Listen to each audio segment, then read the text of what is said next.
Hello दोस्तों, स्वागत है आपका इस नई वीडियो में। दोस्तों, आज हम अभिप्रेरणा से संबंधित कुछ महत्वपूर्ण प्रश्न लेकर के आपके समक्ष उपस्थित हुए हैं।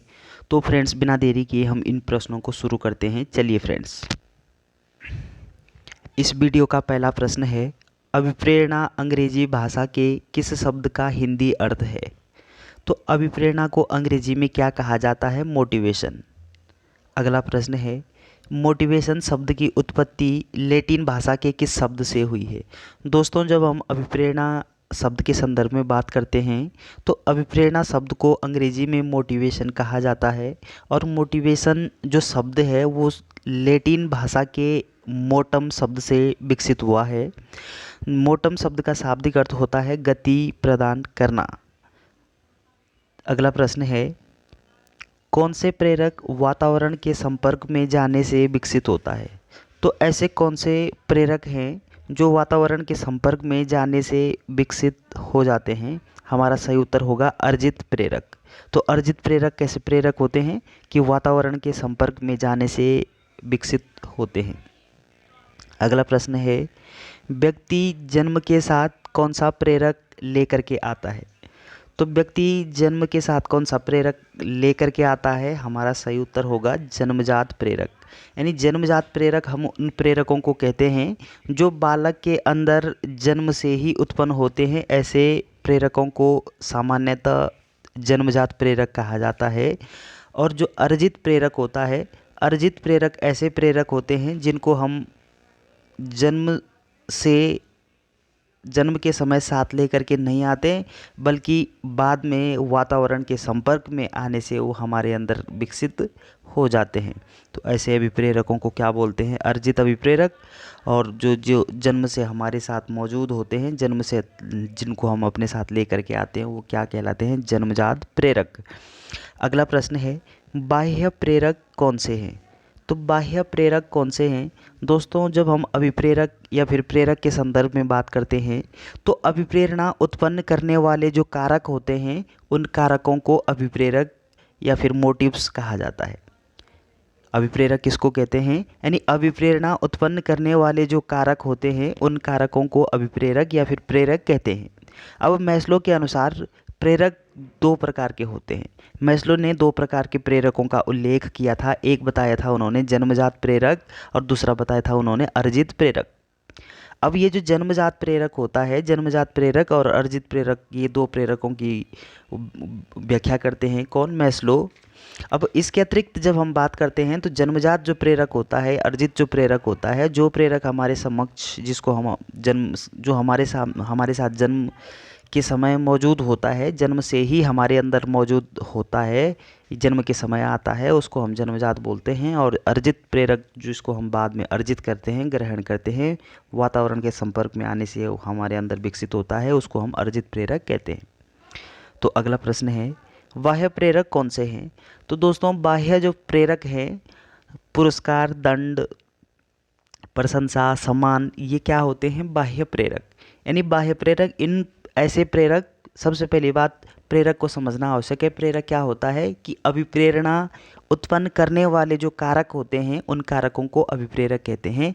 अब ये बाह्य प्रेरक के संदर्भ में बात कर रहे हैं। बाह्य प्रेरक का मतलब क्या होता है कि जो पुरस्कार है, दंड है, प्रशंसा है, सम्मान है, यानी ऐसे कारक जिनको बाहर से दिया जा रहा है उनको क्या बोलेंगे? बाह्य कारक। पुरस्कार एक व्यक्ति को दूसरे व्यक्ति की एक व्यक्ति द्वारा दूसरे व्यक्ति को दिया जाता है। दंड भी एक व्यक्ति से दूसरे व्यक्ति को दिया जाता है। प्रशंसा से दूसरे व्यक्ति की जाती है। सम्मान दूसरे व्यक्ति का किया जाता है। यानी तो जो बाहर से दिया जाने वाला जो प्रेरक होता है उसको हम क्या बोलेंगे? बाह्य प्रेरक। अगला प्रश्न है, अर्जित प्रेरक के अंतर्गत क्या आता है? तो अर्जित प्रेरक के अंतर्गत क्या क्या आता है? नंबर 1, जीवन लक्ष्य, मनोवृत्तियाँ, आदत। तो ये सारी जो चीज़ें हैं ये क्या होता है? अर्जित प्रेरक कहलाता है। अगला प्रश्न है, वह कारक जो व्यक्ति का कार्य करने के लिए बढ़ाता या घटाता है। यानी वह कारक जो व्यक्ति को कार्य करने के लिए उसके उत्साह को बढ़ाता है या घटाता है उसको क्या बोलेंगे?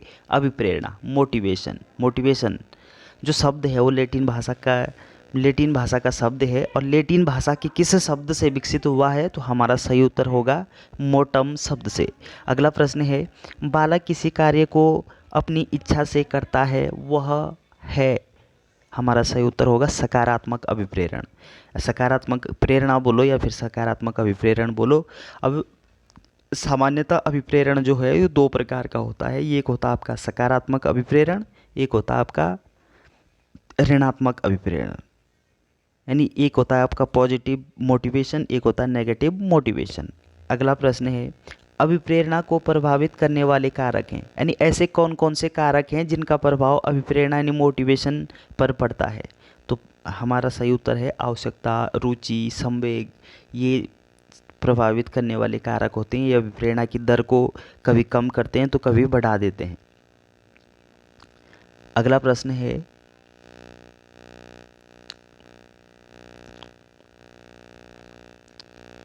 मूल प्रवृत्ति अभिप्रेरणा सिद्धांत के प्रवर्तक कौन है। यानी मूल प्रवृत्ति का जो सिद्धांत है वो किसके द्वारा दिया गया है, मैकडूगल के द्वारा। तो मैकडूगल ने अपने इस सिद्धांत में, मैकडूगल ने जब अपना ये मूल प्रवृत्ति का सिद्धांत दिया तो इस मूल प्रवृत्ति के सिद्धांत में उन्होंने 14 मूल प्रवृत्तियां बताई और 14 ही बालकों में उन्होंने संवेगों की व्याख्या की थी कि बालकों में 14 संवेग होते हैं और 14 मूल प्रवृत्तियां होती है, ऐसा मैकडूगल ने माना अपने मूल प्रवृत्ति सिद्धांत में। अगला प्रश्न है, अभिप्रेरणा का कौन सा सिद्धांत जो संकल्प शक्ति पर बल देता है। यानी अभिप्रेरणा का ऐसा कौन सा सिद्धांत है जो संकल्प शक्ति पर बल देता है, हमारा सही उत्तर होगा ऐच्छिक सिद्धांत। अगला प्रश्न है, अभिप्रेरणा का मुख्य स्रोत है। तो दोस्तों जब हम अभिप्रेरणा के स्रोत के संदर्भ में बात करते हैं तो अभिप्रेरणा के मुख्य रूप से 4 स्रोत होते हैं।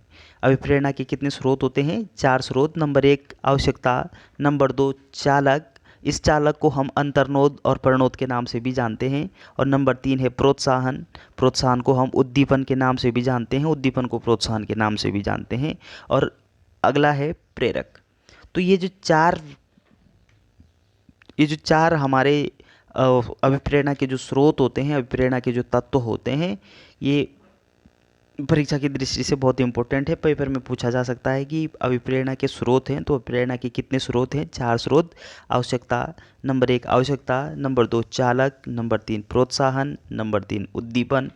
तो इस और उद्दीपन प्रेरक ये एक ही है, और अगला है अंतिम प्रेरक। अगला प्रश्न है, प्रेरणा का मुख्य स्थान है। तो प्रेरणा का मुख्य स्थान क्या होता है, इसका सही उत्तर है सीखने में, लक्ष्य प्राप्ति में, चरित्र निर्माण में। यानी सीखने की जो प्रक्रिया है, सीखने की प्रक्रिया में अभिप्रेरण जितना अधिक होगा उतने अधिक हम अधिगम को सीख सकते हैं। और लक्ष्य की प्राप्ति में मोटिवेशन बहुत ज़रूरी होता है। हमारे चरित्र निर्माण में मोटिवेशन का रोल बहुत अत्यधिक होता है। अगला प्रश्न है, अभिप्रेरणा किस प्रकार की होती है। तो सामान्यतः अभिप्रेरणा सकारात्मक व नकारात्मक 2 प्रकार से हो सकती है। तो सकारात्मक अभिप्रेरण और नकारात्मक अभिप्रेरण। तो दोस्तों वीडियो आपको अच्छी लगती है तो चैनल को सब्सक्राइब करना ना भूलें। Thanks for watching.